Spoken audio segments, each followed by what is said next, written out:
My world shattered the moment his teeth sank into my neck. "What have you done?" I screamed, pushing against his broad chest with all my strength. The claiming mark burned like fire on my skin, the bond forming whether I wanted it or not.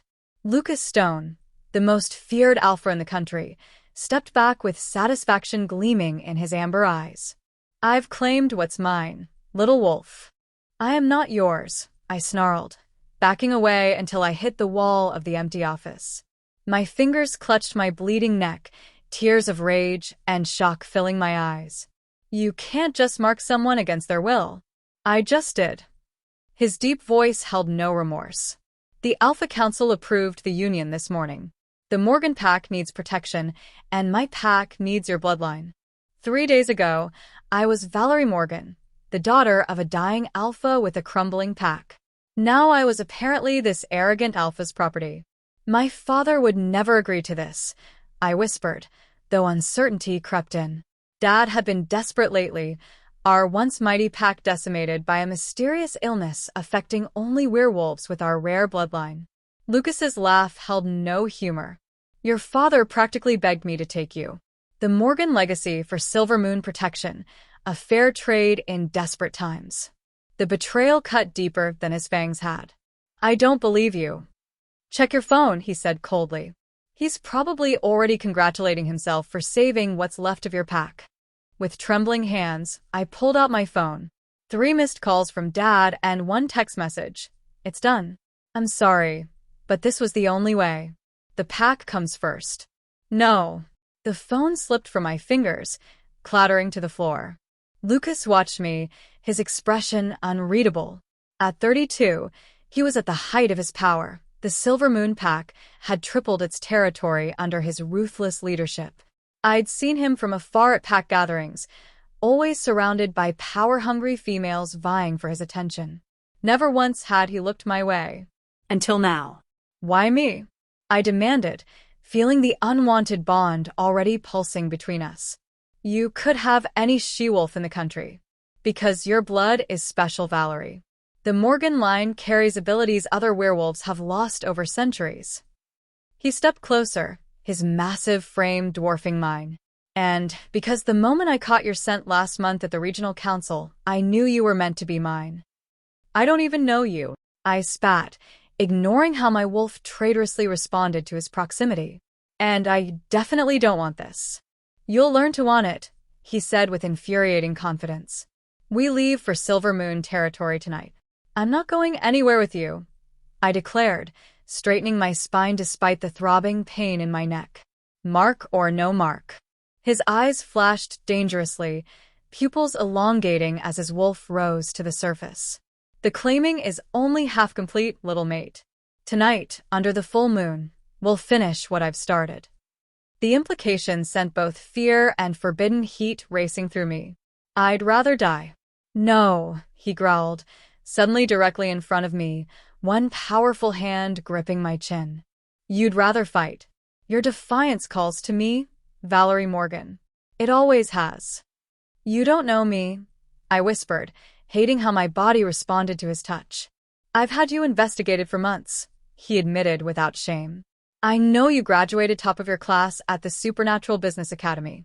I know you've been secretly managing your pack's failing finances since you were 20. I know you haven't taken a lover in over a year." The invasion of privacy stunned me.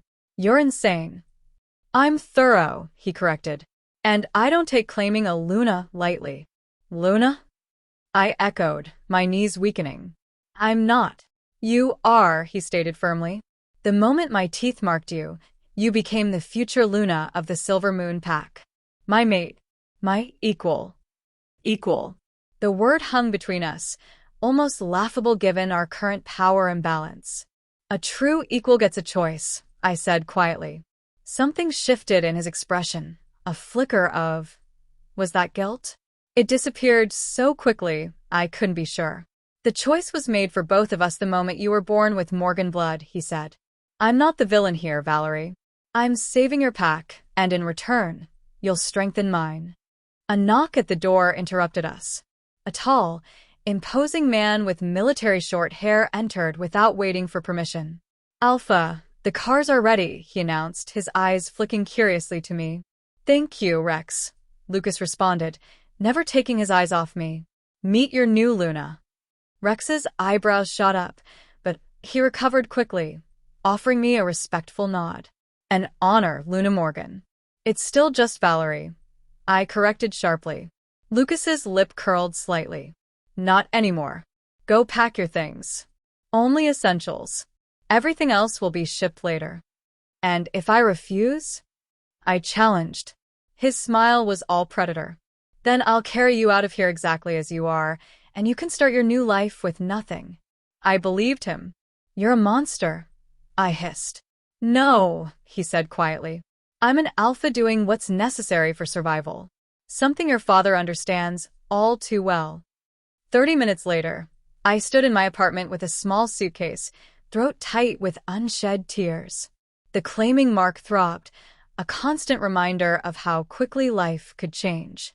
My wolf, traitor that she was, seemed oddly calm about this upheaval, accepting what my human side railed against. A sharp knock, then my door swung open without invitation. Lucas filled the doorframe, his black suit and commanding presence making my modest apartment seem suddenly shabby. "Time to go," he said, eyes scanning the bag I'd packed. "I need to say goodbye to my friends," I insisted. "My job." "All handled," he interrupted. "Your father has informed your pack. Your employer received your resignation this afternoon. As for friends..." His expression hardened. "Silver Moon territory will be your home now. Old attachments only complicate transitions."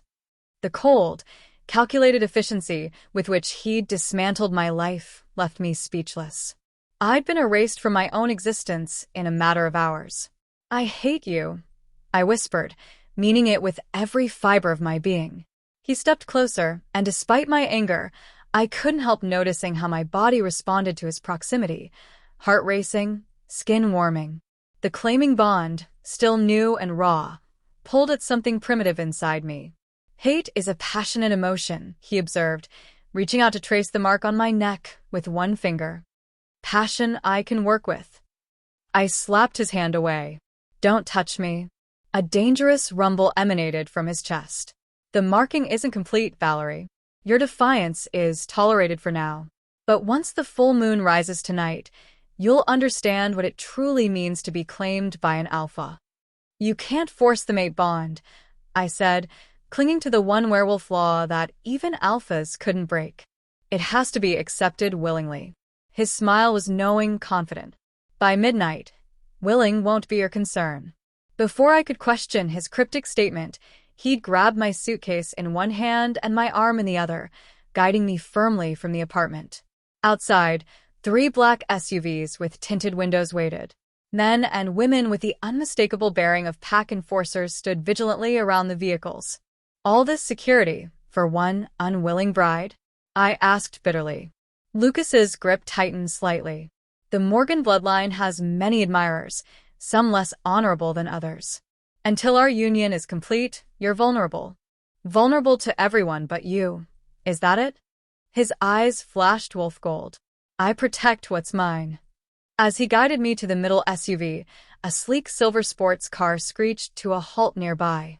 The door flew open, and a man leapt out, his familiar scent hitting me before I fully registered his face. "Valerie," my brother Ethan shouted, rushing toward us before being intercepted by 2 massive enforcers. "Ethan." I tried to move toward him, but Lucas's grip was unbreakable. "Let her go, Stone." Ethan snarled, his eyes glowing with barely contained wolf rage. "This isn't what we agreed to." Lucas regarded him coldly. "Your father made the agreement, not you. Stand down, Beta, or you'll regret it." Beta. The word struck me like a physical blow. Ethan had been our pack's heir apparent. If he was now just a beta, "You took his position?" I asked Lucas, horrified. "Part of your agreement was demoting my brother?" "The packs are merging," Lucas stated matter-of-factly. "There can only be one alpha, one heir. Your brother retains considerable status as your blood relative." Ethan struggled against the enforcers. "He tricked Dad, Val. Don't go with him." "She doesn't have a choice," Lucas said. opening the SUV door. The claiming has begun. He pulled aside my collar, displaying the angry red mark to my brother. Ethan's face drained of color. You marked her already? Without the ceremony? Without her consent?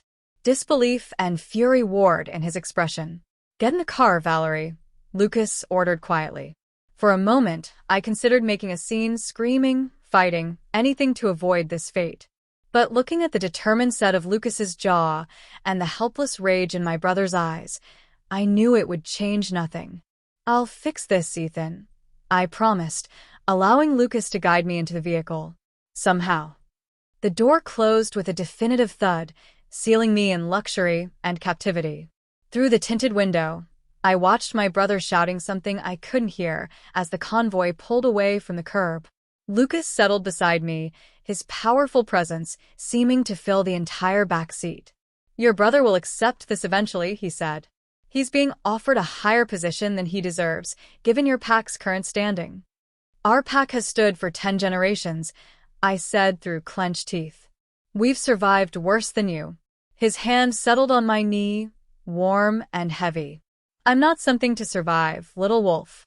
I'm your future. And tonight, under the full moon, you'll become mine completely. The certainty in his voice sent an involuntary shiver through me, not entirely of fear, which only made me angrier. Never, I vowed, staring straight ahead as the city gave way to forest, taking me farther from everything I'd ever known. Lucas's soft chuckle held no humor. We'll see. As the miles passed and the sun began its slow descent, one thought sustained me. Alphas might have power, territory, and strength, but they all had one weakness. Their mates. If Lucas Stone thought forcing this bond would give him control over me and my bloodline, he was about to learn a painful lesson. I might wear his mark by midnight, but by the next full moon, he would regret ever setting eyes on Valerie Morgan. The game had just begun. The Silver Moon Pact territory was nothing like I'd imagined. I'd expected something primitive, cabins in the woods or a compound of utilitarian buildings. Instead, as our convoy wound through miles of heavily forested private land, we emerged into what could only be described as a small, exclusive town. Modern homes with tasteful architecture were arranged around a central area containing larger buildings, what appeared to be pack offices, meeting halls, and community spaces. Everything exuded wealth and power without being ostentatious. Impressed? Lucas asked, noticing my reluctant curiosity. Should I be? Nice buildings don't make what you did right. He sighed, the first sign of anything resembling fatigue I'd seen from him. You'll understand everything soon enough. The convoy stopped before the largest home, a stunning modern lodge built of glass, stone, and timber that seemed to rise organically from the landscape. 3 stories of architectural perfection with wraparound decks and floor-to-ceiling windows showcasing the mountain view. Welcome to your new home, Lucas said, exiting the vehicle and extending his hand to help me out. I ignored it, climbing out on my own, which earned me a low growl from him and raised eyebrows from his enforcers. As we approached the entrance, the massive wooden doors swung open to reveal a line of people waiting in the grand foyer. An older woman stepped forward first, her silver-streaked dark hair pulled back in an elegant twist. Despite her age, she carried herself with unmistakable authority. Mother, Lucas greeted her with a respectful nod. May I present Valerie Morgan, my chosen Luna? His mother's sharp eyes assessed me from head to toe, lingering on the claiming mark visible on my neck. The Morgan bloodline, she murmured. I see the silver in her eyes already. Welcome, daughter. I'm not your daughter, I said coldly. And I didn't choose this. A tense silence fell over the gathering. Lucas's jaw tightened, but before he could speak, his mother laughed. A genuine, warm sound that surprised me. She a spirit, she remarked to her son. Good. You need someone who won't bow to your every whim. She approached me, offering her hand. I'm Helena Stone, and while you may not have chosen this path, fate rarely consults us about our destinies. Come, you must be exhausted. Something about her calm acceptance deflated my immediate anger. I reluctantly shook her hand, feeling the surprising strength in her grip. "The moon rises in 4 hours," Lucas stated. "Have her prepared." Helena's eyebrow arched. "I've been Luna for 30 years, son. I know what needs to be done." With surprising gentleness, she guided me past the line of curious pack members, up a sweeping staircase, and down a hallway to a suite of rooms that took my breath away despite my determination to remain unimpressed. "These are the Luna's quarters," Helena explained, closing the door behind us. "Connected to the Alpha's rooms, but your private domain." I took in the elegant bedroom, sitting area, private bath, and walk-in closet already filled with clothing in my size.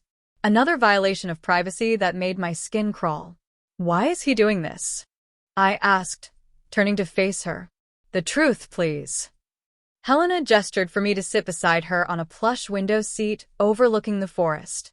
The Morgan bloodline carries something rare, the ability to sense illness in werewolves before symptoms appear.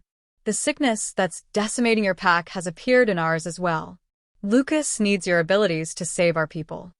"But that doesn't explain the claiming the forced mating," I protested. "We could have formed an alliance without this." She shook her head. "Bloodline gifts transfer fully only through the mate bond. And..." She hesitated. "There are other factors." "What factors?" "That's for Lucas to explain." She rose gracefully. "A bath has been prepared. The ritual requires purification before the claiming ceremony. And if I refuse to participate?" Her expression grew serious. "The claiming mark is already set, Valerie. Without completion, it will poison both of you slowly. Lucas has tied your fates together. There's no going back now." After she left, I explored my gilded cage, finding everything I could possibly need, except freedom. My phone had no signal, the windows didn't open, and when I tried the door, I found it locked from outside. With no other option, I used the bath, washing away the day's trauma, while trying to formulate a plan. The claiming mark throbbed with increasing intensity as moonrise approached, an insistent reminder of what awaited me. When Helena returned with 2 other women, she brought a dress of flowing silver silk that shimmered in the light. "The ceremonial gown," she explained. "Every Luna has worn this for generations. I won't make this easy for him," I warned as they helped me dress. Helena's smile was knowing. "No one expects you to, dear. That's precisely why he chose you." As the women arranged my hair in loose waves adorned with tiny white flowers, I caught sight of myself in the mirror. Despite everything, I looked ethereal, powerful, the silver of the dress bringing out the unusual silvery gleam in my eyes that marked my bloodline's gift. A gift Lucas wanted to exploit. At moonrise, they led me through a back entrance of the house and into the forest, where burning torches marked a path to a natural clearing. The full moon hung heavy and luminous overhead, and I felt my wolf stirring closer to the surface than ever before. The entire pack stood in concentric circles around a raised stone platform. On it waited Lucas, shirtless now, his powerful chest adorned with ritual markings in silver paint. The collective intake of breath as I entered the clearing was audible. Lucas's eyes locked with mine, burning with an intensity that made my steps falter. Helena guided me forward, and with each step closer to him, the mark on my neck pulsed hotter. When I reached the platform, Lucas extended his hand. This time I took it, the contact sending an electric current racing through my body. "You're beautiful," he murmured, his voice rough with something that sounded almost like reverence. An older man in ceremonial robes stepped forward. "Tonight, we witnessed the joining of 2 ancient bloodlines, Stone and Morgan. The Alpha claims his Luna under the blessing of the full moon." The ritual began with words in the old language, the pack joining in at specific points. Through it all, Lucas never broke eye contact with me, his thumb tracing maddening circles on my palm. "The partial claiming must now be completed," the elder announced. "Alpha, you may proceed." Lucas took both my hands in his. "I never wanted it this way," he said quietly so only I could hear. "But I had no choice." "There's always a choice," I whispered back. "Not when it comes to saving both our packs." His expression turned fierce. "Not when it comes to you." Before I could respond, he pulled me against his chest, one hand tilting my head to expose the claiming mark. The entire pack went silent as the moon reached its zenith directly above us. I, Lucas Stone, claim Valerie Morgan as my Luna, my mate, my equal, he declared loudly enough for all to hear. Then, for my ears only, forgive me. His teeth sank into the exact spot of the original mark, but this time, instead of pain, a wave of pleasure so intense it bordered on agony washed over me. My wolf surged forward, accepting what my human side resisted, and to my horror and wonder, I felt my own teeth elongate. My body moved of its own accord, my teeth finding his shoulder and biting down hard enough to break skin. The taste of his blood was intoxicating, the bond between us flaring to blazing life as the ritual claiming became mutual. Lucas's groan vibrated against my throat as he licked the renewed mark, sealing it permanently. When he pulled back, his eyes were fully wolf, and from his shocked expression, I knew mine were too. What's happening? I gasped, feeling strength and awareness flowing into me unlike anything I'd experienced before. The elder stepped forward, his face pale. The true mate bond, he announced, his voice trembling with awe. Not seen in 5 generations. Murmurs rippled through the crowd as Lucas kept me steady against him, his expression a mixture of triumph and shock. Impossible, I whispered. True mates are a myth. Not a myth, the elder corrected. Simply rare beyond measure. When true mates claim each other, their powers combine and amplify. As if to demonstrate this truth, my senses suddenly expanded exponentially. I could hear heartbeats from hundreds of yards away, smell emotions in the air, and most disturbingly, I could sense the illness the elder had mentioned, a darkness lurking in several pack members, invisible to normal sight but glowing like a black aura to my enhanced perception. I can see it, I whispered to Lucas. The sickness. It's in at least 20 of your pack members. His hands tightened on my arms. Already? Without training. The ceremonial aspect of the evening concluded with the pack's formal acknowledgement of me as Luna, but I barely registered the proceedings, too overwhelmed by the sensory input flooding my system and the intimate mental connection forming between Lucas and myself. By the time we returned to the main house, I could feel his emotions, his determination, his relief, and underneath it all, a burning desire that matched the fire now racing through my own veins. We need to talk, I insisted as he led me not to my quarters, but to his own, a masculine space dominated by a massive bed. Later, he growled, his control visibly fraying. The mate bond demands completion. I deserve answers first, I countered, using all my willpower to resist the magnetic pull between us. Why didn't you tell me we might be true mates? Lucas ran a hand through his hair in frustration. I didn't know for certain. I suspected from the moment I caught your scent at the council meeting. No one has reacted to you that way. No, I admitted. Never. I investigated your pack, your bloodline, for legitimate reasons, he explained, pacing the room like a caged predator. The illness appeared in my pack 6 months ago. 3 deaths already. When I learned the Morgans had the ability to detect it before symptoms developed, I approached your father about an alliance. And demanded me as payment, I added bitterly. No. He stopped pacing to face me. I suggested a political union between our packs through marriage. An old custom, but effective. It was your father who insisted on the traditional claiming instead of a modern ceremony. This revelation stunned me. Why would he do that? Because he's dying, Valerie, Lucas said softly. The sickness hit him first. He has weeks, maybe days. He wanted to ensure you had the protection of a completed mate bond before he passed, not just a marriage certificate. The room seemed to tilt around me. My father is dying? And you didn't tell me? He forbade it. He said you'd sacrifice yourself trying to save him instead of establishing your position here. Lucas approached slowly, his expression softening. He loves you. Everything he did was to protect you. Tears I'd been holding back all day finally spilled over. I need to see him. Tomorrow, Lucas promised, reaching out to brush away a tear with his thumb. Tonight, we must complete what we've started, or the bond will cause us both physical pain. The gentle touch broke something in me, the last of my resistance crumbling under the weight of too many revelations and the undeniable pull between us. When his lips finally met mine, the effect was cataclysmic. The mate bond flared between us, turning a simple kiss into something transcendent. Every point of contact between our bodies ignited with sensation, so intense it bordered on painful. His hands tangled in my hair, cradling my head as the kiss deepened into something hungry and primal. "I've waited so long for you," he murmured against my mouth. "Since the moment I caught your scent. I still don't forgive you," I gasped as his lips traced down my neck to the sensitive claiming mark. His soft chuckle vibrated against my skin. "You will. We have lifetimes ahead of us." The ceremonial dress fell away under his hands. Through our strengthening bond, I felt his genuine admiration, his desire, and something deeper, a protective instinct so powerful it took my breath away.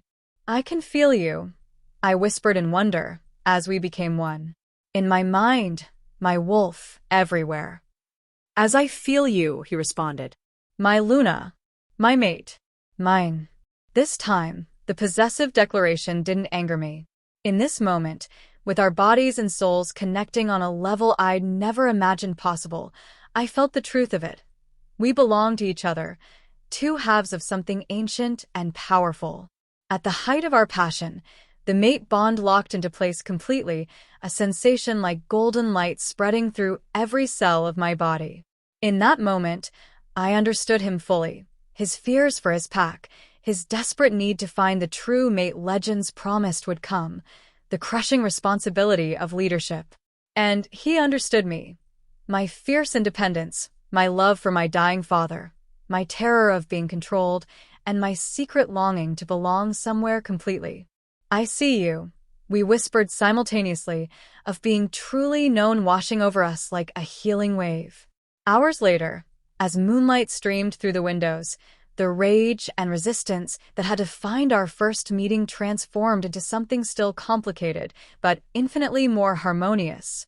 "What happens now?" I asked, tracing the mate mark my teeth had left on his shoulder. Lucas pulled me closer, his heartbeat steady under my ear. "Tomorrow, we will visit your father. Then we begin identifying everyone affected by the illness before symptoms appear." "Can it be cured?" "With early detection and the right treatment, yes. Without your abilities, we were finding cases too late." His fingers traced patterns on my bare back. "Your father was right about one thing. Together, we're stronger than either pack could be alone." "I still don't like how this happened," I said honestly. "The deception, the force claiming." "I know." His voice held genuine regret. "Given time, I would have courted you properly, earned your trust. But time is the one luxury our people don't have." The truth of his words settled between us. Sometimes survival demanded difficult choices. "Promise me something," I said, rising on one elbow to look into his eyes. "Anything. No more secrets. No more decisions about my life made without me. If I'm truly your equal, prove it." His expression grew solemn. "You have my word as alpha and mate. From this moment forward, we lead together or not at all." To seal the promise, he kissed me again, and through our bond, I felt the absolute truth of his vow. 3 months later, the Morganstone pack gathered in the central meeting hall, anticipation hanging heavy in the air. At the front of the room, I stood beside Lucas, our hands joined as we faced our combined pack. "The treatment protocol has been successfully implemented," I announced, unable to keep the joy from my voice. "As of today, all 37 affected pack members show no trace of the illness." A cheer erupted through the hall, relief and celebration radiating from every face. Using my bloodline's gift, amplified by the true mate bond, we had identified every case of the mysterious werewolf illness in both our original packs and 3 neighboring ones who had sought our help. Lucas squeezed my hand, pride flowing through our bond. "This victory belongs to our Luna," he told the assembly. "Her gift has saved not just our pack, but potentially werewolves everywhere." My father, thin but recovering after being the first to receive the experimental treatment, rose shakily to his feet. To the true mate pair, he called out. Luna Valerie and Alpha Lucas. The pack took up the chant, the sound of our joined names echoing through the hall. Later that night, as we walked through the moonlit gardens behind our home, Lucas pulled me close. Any regrets, little wolf? He asked, his voice tender in a way only I ever heard. I considered the question seriously. The beginning of our union had been far from ideal, but the past 3 months had transformed antagonism into partnership, resentment into respect, and forced proximity into genuine love. Only that I fought so hard against what fate had already decided, I admitted, leaning into his embrace. Though I'll never admit that to my father. Lucas laughed, the sound rumbling pleasantly against my cheek. Your stubborn pride is one of the things I love most about you. Just one of many things, I teased, feeling his desire kindle through our bond. Countless things, he agreed, lifting me easily into his arms. And we have a lifetime for me to list them all. As he carried me back toward our home, I reflected on how dramatically life could change. 3 months ago, I'd been forcefully marked by an alpha I thought I would always hate. Now, I couldn't imagine existence without the bond we shared. Sometimes the most beautiful destinies begin with the most difficult choices. And sometimes what feels like force of will is actually the hand of fate, guiding us where we were always meant to be. In the safety of my mate's arms, with our packs united and thriving, I finally understood what my father had known all along. Some marks are meant to be permanent, some bonds unbreakable, and some loves worth every struggle to achieve.